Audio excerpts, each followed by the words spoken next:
Di pinggiran Yogyakarta, ada sebuah rumah besar yang berbeda dari yang lain. Orang-orang menyebutnya rumah dokter.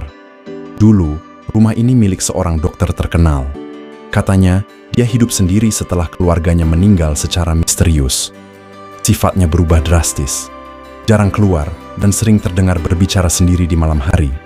Lalu suatu malam, dokter itu menghilang, tanpa jejak, tanpa kata-kata.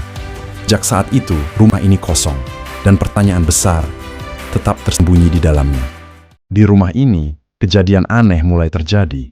Lampu menyala sendiri, bayangan misterius, dan bisikan di malam sunyi yang memanggil namamu. Satu malam, beberapa anak muda nekat memutuskan untuk masuk. Awalnya, hanya debu, bau lembab, dan furnitur tua yang menyambut mereka. Tapi saat mereka naik ke lantai 2, suasana berubah.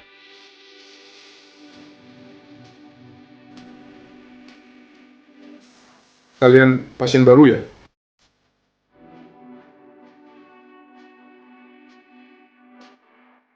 Setelah keluar dari rumah itu, Raka tidak pernah benar-benar selamat. Dia belum selesai denganku. Tanpa diketahui, malam itu dia membawa sesuatu pulang. Sebuah catatan yang seharusnya terkubur.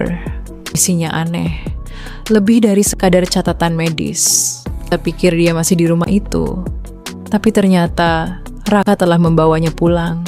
Di halaman terakhir buku diagnosis itu, tertulis nama Raka sendiri, dengan tulisan tangan yang berbeda.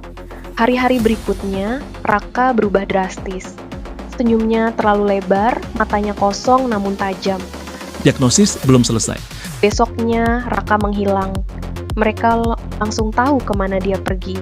Pintu yang dulu terkunci, kini terbuka sedikit, seolah menunggu mereka masuk. Rumah itu tidak lagi sama.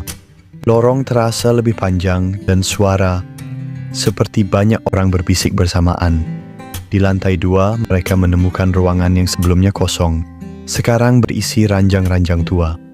Dan di salah satu ranjang, Raka duduk diam. Pasien lama membawa pasien baru. Keesokan paginya, rumah itu kembali kosong. Tidak ada Raka, tidak ada teman-temannya. Hanya satu hal yang ditemukan, buku tua itu. Dengan halaman baru yang terbuka, berisi beberapa nama tambahan. Tidak semua orang benar-benar hilang. Salah satunya, Dimas, ditemukan beberapa hari kemudian. Dia duduk di pinggir jalan, kotor dan lemas. Matanya kosong, seolah jiwanya telah pergi. Itu bukan rumah, itu ruang praktiknya. Menurut cerita lama, dokter itu dulunya bukan sekadar dokter biasa. Ia terobsesi mengobati rasa takut manusia. Bukan dengan obat, tapi dengan menghadapi langsung ketakutan itu. Caranya tidak pernah bisa diterima. Setiap pasien dicatat dengan rinci, apa yang paling mereka takuti dan bagaimana terapi dilakukan. Semua berakhir dengan satu kalimat yang sama. Pasien belum sembuh, dan tanggalnya terus berlanjut. Dimas bilang, di malam itu, rumah berubah lagi. Di balik salah satu dinding, terbuka sebuah pintu yang sebelumnya tidak ada. Di dalamnya, lorong panjang, dengan banyak pintu. Setiap pintu memiliki nama. Beberapa nama adalah teman-temannya. Dia mengatakan satu hal yang membuat semua orang merinding. Setiap orang masuk ke ruangan yang berbeda, dan di dalamnya, mereka menghadapi sesuatu yang tidak bisa mereka lawan. Menurut Dimas, sosok itu tidak terlihat seperti manusia lagi. Dia selalu membawa buku itu dan menulis, bahkan saat tidak ada siapapun di depannya. Ujung lorong ada satu ruangan terbesar. Di atas pintunya tertulis, diagnosis terakhir. Dimas hampir masuk, tapi dia mendengar suara dari dalam. Yang masuk ke sini tidak akan keluar sebagai dirinya lagi. Dia lari, dan entah bagaimana berhasil keluar dari rumah itu. Setelah semua itu, rumah kembali tertutup. Tidak ada lagi yang berani masuk. Tapi kadang, orang yang lewat malam hari mengaku melihat lampu menyala di lantai 2 dengan seseorang membawa buku. Pasien berikutnya. Dimas akhirnya pindah dari kota itu. Tapi sebelum pergi, dia bilang sesuatu yang membuat semua orang diam. Ma itu tidak memilih orang secara acak, dia memilih orang yang menyimpan ketakutan dan belum pernah menghadapinya. Beberapa bulan setelah kejadian itu, semua orang mencoba melupakan. Rumah itu masih berdiri, kosong, sunyi. Dia tidak peduli dengan cerita warga. Rumah ini murah, dan itu yang terpenting. Hari pertama, kedua, semuanya normal.